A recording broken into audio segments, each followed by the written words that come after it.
Ата-энесин жалгыз баккан Инаятулла сиздер берген жардамды алып, мектепке керектүү кийим-кече, сумка жана башка нерселер менен камсыздалып, кубанып жаткан учуру.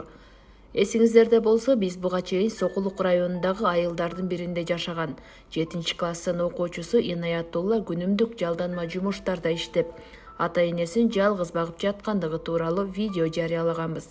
Андан соң Кайрымдуу Бол фондунун жана кайрымдуу адамдардын жардамында Инаятулланын атасына коляска, апасына кийим тигүүчү машина берилген.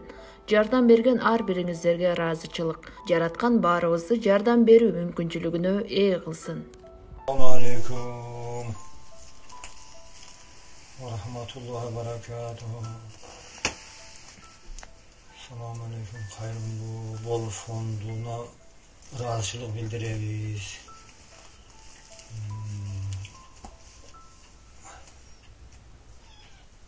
Şu Kayrımduu Bol fondu Allah'a şükür şunda var, fondur varken elge yardımı tiyip yurtga yardımı tiyen yönü görgülü, ölçü görgülü. Allah razı olsun şunda işlegen bardığınlardan.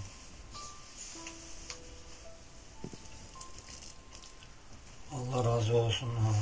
Allah Teala'nın yaxşılığından yürgülü daima. Allah Teala'nın panahına yürgülü. Misafir yeri Allah özünün panahında saklasın. İşinlerge iyilik.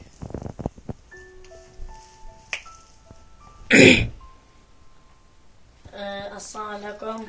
Kırgızeli. Kayrımduu Bol fonduna çeksiz razıçılık bildireriz.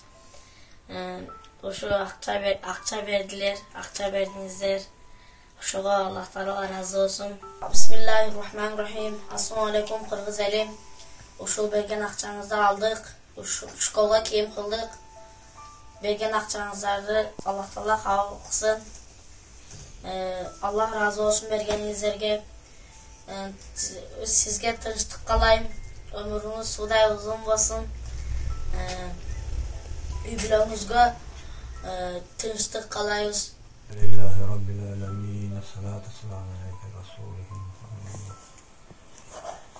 Şu sadaka çıkarganların sadakasını Allah Teala özü kabul kılıp. Şu mama oku kiyim kullanma. Malum mülkü Allah Teala değerler versin, bereket versin. Ata-enelerinin kıymetli olsun, el yurtlarında kıymetli olsun.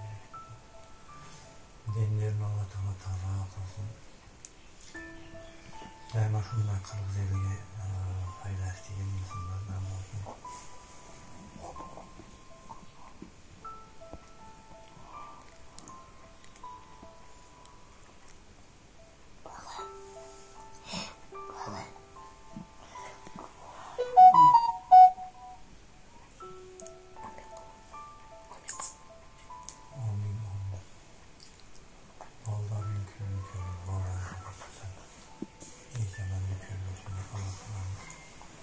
Daim Allah Teala yaxşılıqlarda yaxşılıq versin.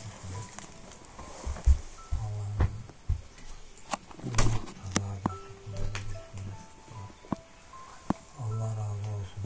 Allah ahirette bunların ayını ahirette körette inşallah. İnşallah Allah Teala ahirette ayını körette. Allah'ın özü medesi var. Biliyorsun ümini